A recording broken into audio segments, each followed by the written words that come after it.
welcome back. It is my pleasure to introduce Dr. David Phelps. David Phelps is a dentist who followed in his father's footsteps into an amazing profession, was doing great work, building a family, building a life, and found that that wasn't his real true calling. David, thank you so much for being here. And I'm really excited to hear about how your story has evolved. I believe there are many of us who have gone into one thing and had great success, but found it wasn't what we were truly after. So tell us a little bit about your story. Absolutely. I think it's a very, very common theme today. Growing up, I grew up in a very solid family with two loving parents, but they were also good in the fact that they didn't just give me or my sisters what we wanted. We had to earn whatever we wanted, beyond the basics of shelter over our heads, some food on the table for meals, and clothes on our back. And as a young person, I was always feeling that I wanted some freedom. I wanted a better bike so I could be independent and go where I wanted to go in our community, or have better tennis racket or tennis shoes with some of the hobbies I like. So I had to earn that. I had to get jobs, solicit jobs, lawn jobs, newspaper routes. I sold greeting cards from door to door. I learned to go out and create some financial independence so I could have those things that my parents would give me. That was a great lesson. As you said, though, my father was a great role model in so many ways. A great father, a great husband to our mother, but he was also a hardworking professional. He had gone into medicine. He was an eye surgeon. And I always thought that's what I want to be when I grow up. Well, why? Well, because again, I think there's esteem, there's a sense of stability, there's a sense of security in a profession or a career that has that type of model to it. So I went down that road of safety and security, got my degree in dentistry. But before I got out of school, I was reading books about, back to my roots again, about really what's financial freedom? What's that really mean? What's the security part about that? And so I read books about the stock market. Interesting. I read books about real estate, and I thought there's just a lot more here in terms of what I could control. It just meant something more to me. So I talked my father into being my joint venture partner in the first rental property that I owned. We actually co-owned it together. Fast forward, I waited tables all the way through school to pay off debt, but I found out that owning that asset, that rental property, gave me more in capital than I earned all those weekends and nights waiting tables. So I go out into the world. I'm a dentist. I'm earning my way and creating some financial stability and some income for my early family. But I'm also doing the other thing, which is adding assets, real estate, single family housing, simple model, just doing it with discipline. Along comes our first daughter, Jenna. 2.5 years into her early life, she's diagnosed with high risk leukemia. That just changes everything. Listeners today, you've either gone through it yourself, you've got a family member, somebody close to you. Cancer, chronic illnesses are life-changing. Now, there's not necessarily a bad ending to that. It's tough when you're going through it. I will kid you not, it's very difficult. Jenna made it through the long duration of chemotherapy to get through leukemia. The marriage to her mother, unfortunately, did not. And it's not unexpected. It's a no-fault situation. You just don't know what you don't know. I had to put my head down and dig back out again from a separation of our family unit. But my key element was I wanted to focus on my daughter. So spending time with her on the weekends I had her was very important. Well, just a few years later, after recovering from leukemia, Jenna's in end-stage liver failure. I'm thinking, here we go again. I've got to now go into David fix-it mode. So find the best hospital, best transplant team. Again, fast forward. Jenna makes it through. She gets the gift of the blessing of another family who donated the organs to people like Jenna who saved her life. But I'm thinking while I'm in the hospital, and this is a time when I'm away from my busy practice, doing all the things that I usually do. I have time to think. And I'm watching my daughter just breathe. She's just recovering from this arduous transplant surgery. And that's when I really thought to myself, is this really my calling? No, it's dentistry, great profession, no regrets, but it wasn't giving me the freedom that I needed and wanted, most importantly, to spend time with Jenna. So I made a decision right then and there. That was some 15, 16 years ago. I'm going to sell the practice. Now, that's not an easy thing to do in many regards. For one thing, we all spend a lot of time in our craft, our chosen technical career, profession, business, whatever it is. And so it's hard to think about leaving that. But secondly is the financial aspect. I'm still responsible for Jenna and really her mother for financial security. So is it possible for me to stop doing what I do, trading time for dollars, making a good income, and rely on the assets that I had over many years built up, that being the real estate? Did I have enough recurring revenue from those assets? And when I actually calculated that for the first time in my life, really put pen and pencil to it, I had enough.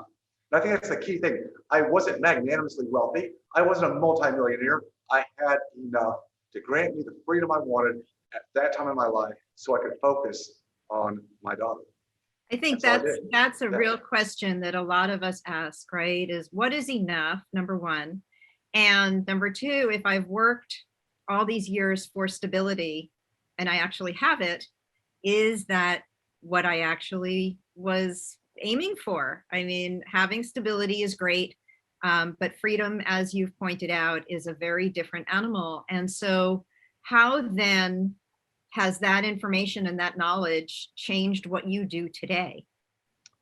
Exactly. I think too many times in life, we trade our liberties and freedom, what we really want in life, for that perceived security and safety of what we've been doing. So it changed my life.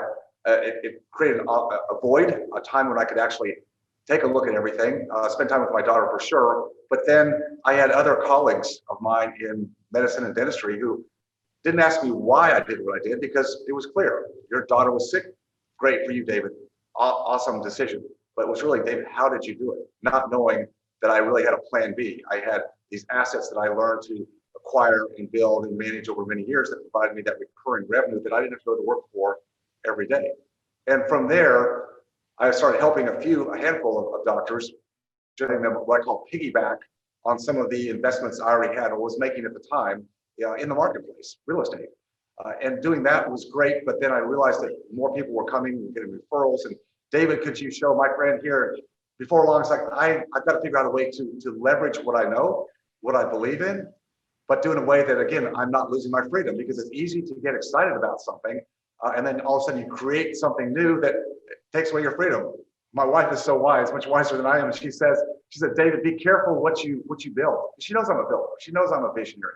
So Freedom Founders came out of all of this. And today it's a very vibrant community. I'm blessed to say we get to work with amazing people, my team, other collaborative partners who help bring the real estate opportunities. We vet, we curate.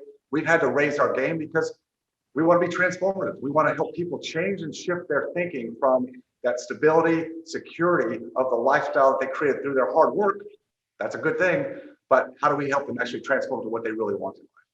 So that, I take it, is what Own Your Freedom is all about.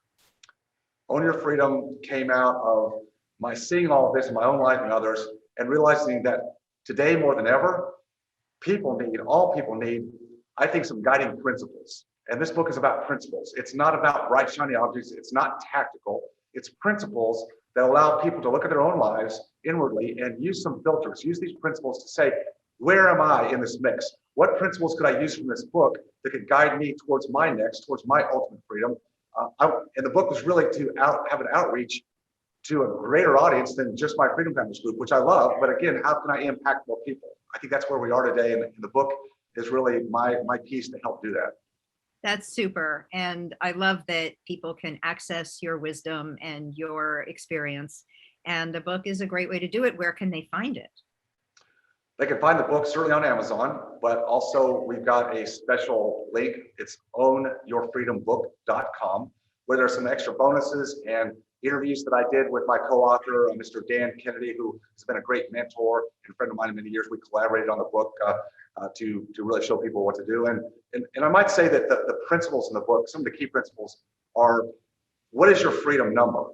Not the accumulation, not how much money have I saved in the bank or I put in the 401k, but how much do I need in recurring cash flow to replace that active income that I'm used to producing? Once people can determine that number specifically, then they have a milestone to shoot for, and that changes, their whole future. That changes how they look at their life even today when they're not totally free, but it gives them a pathway. The other thing, another principle from the book is the worst number in business, life, income streams is the number one. If we rely on just one thing, our work in our skill or profession or whatever our careers, if we rely on just one income stream in terms of investments, a number one of or one business, we're leaving ourselves in a very vulnerable position. So that's a second principle. And a third one to leave with your audience would be the power of association. I am a big fan of surrounding myself with people that have gone down a path that I haven't gone down yet. I'm seeking to go down that path that have the same values, look at life the way I do, but have also demonstrated that they have that experience, that wisdom. And I think Jim Rohn said it best many years ago in his famous quote, is you become the average of 5 people with whom you associate most. Absolutely. All very, very wise. And I know that that's just the tip of the iceberg. So thank you so much for coming to share with us. And we will send our viewers to the website.